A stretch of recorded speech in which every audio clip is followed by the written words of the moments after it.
Alrighty guys, today we're going over the Glock 19. This one here happens to be the flat dark earth model with the SVX serial number, so it's relatively new.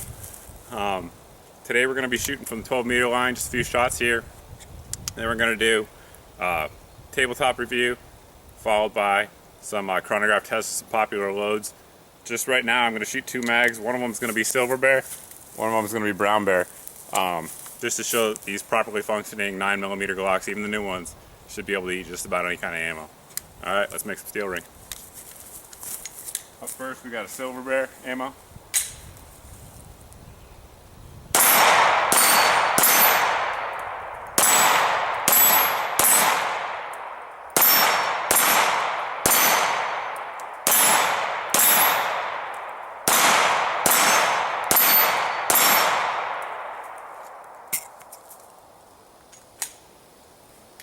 Brown Bear.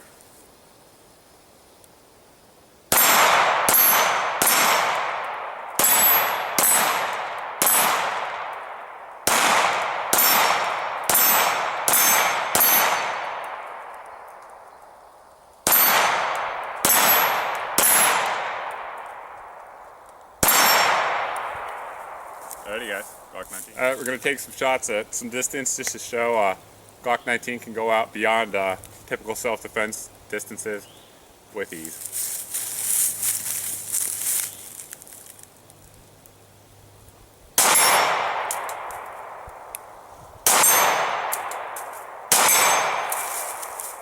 So, I mean, we're well, shoot, I don't know.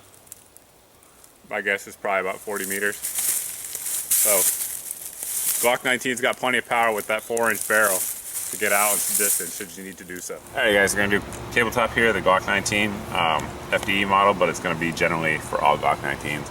Obviously field strip the gun, you just want to remove the magazine, inspect the chamber, make sure it's clear, point the weapon in a safe direction, pull the trigger.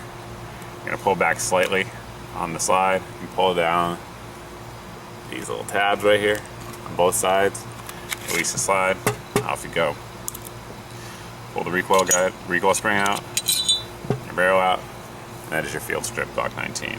One of the biggest reasons I recommend this gun for almost all new shooters, the only ones I really don't recommend it for are ones with small hands, extremely small hands. But one of the reasons I recommend it is it's just so easy to maintain, like you just saw there.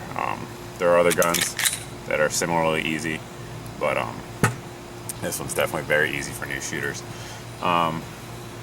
Alright, let's go down the line here, try to keep myself on track.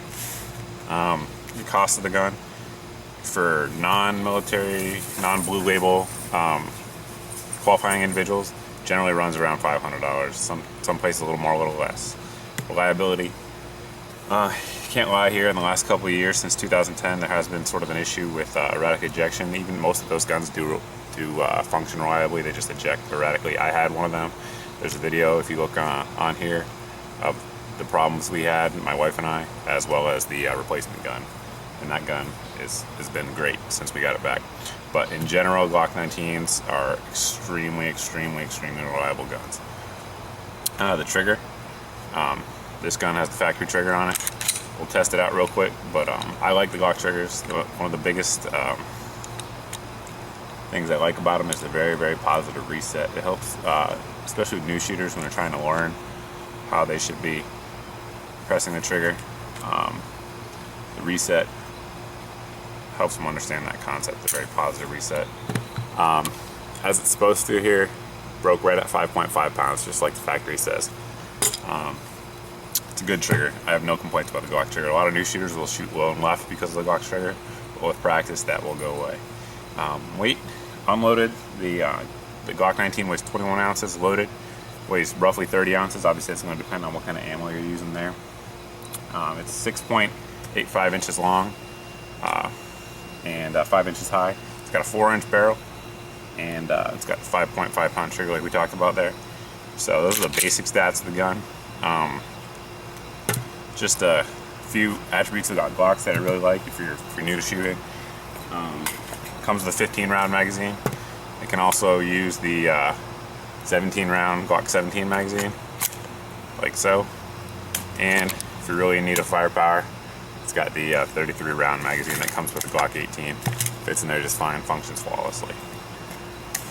We're going to do just a few comparisons with other guns in the Glock lineup in case you're not sure which one you want to get. Here's our Glock 26. As you can see there, it's a little bit smaller, shorter and longer, but the width is going to be the same because it's still a double stack 9mm. The next, that's one step down in the 9mm line. One step up is going to be the 17 here. It's got 2 extra rounds, a little bit longer barrel, and a little bit longer frame. And the next step up there will be the Glock 34, which I don't have with me because my wife is currently out carrying it as her preferred carry gun, but I have a 35, which is dimensionally the exact same gun. As you can see there, it's a little bit longer as well, but the frame size is the exact same as the 17. And then the real long one is our 17 long slide. It's going to be the longest one. Frame's still the same as the 17, but the barrel's a good bit longer. Again, all the magazines are interchangeable. Guns all function exactly the same. I'm doing this video basically because I recommend this gun again to almost all new shooters that come through me for asking me to teach them how to shoot and so on and so forth. So just kind of a basic overview. A few of the other guns that I do recommend frequently are the Caracal C. Just a quick size comparison there with the Caracal. You can see it's very similar. And breaks down just as easily. And I also recommend the M&Ps very frequently as well. This here is the M&P Pro 9. It's a little bit longer because this is the full-size model, but there you go. You see size-wise what you're looking with. The M&P, if you have smaller hands, is I've found much easier for people with very, very small hands to shoot.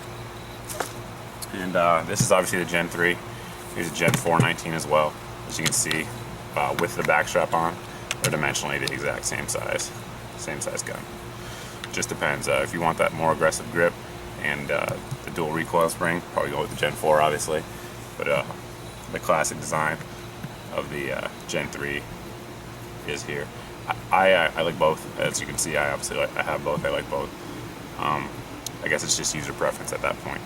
This gun is stock. The only difference, and you can see it here, is with the exception of the trigger. I put the smooth trigger on there because I don't really like the serrations. Eventually I'm sure I'll swap this one out as well, but let me zoom in so you guys can see what I'm talking about there. You can see the serrations here on the trigger. That's the way it comes because of import rules, but you can swap out the smooth trigger from the 17 or the 34. Alright guys, chronograph test up next. Thanks. Alright guys, we're going to do some chronograph testing with popular carry and defensive loads. I chose some different weights in there so you can see how they perform here in the Glock 19 and its polygonal rifling. Let me zoom in on it for you so we can see the results. We're going to be going at a distance of about 7 feet. So basically muzzle energy. We're going to go top down. So what you see there, we got up first will be the Hornady 147 grain tap. Then the standard pressure HST 124 grain, then plus P. We got 115 grain Winchester Rangers and the 115 grain UMC hollow point load that a lot of people use, basically just because it's available. It's out there in Walmart, whatever. But let's get to testing.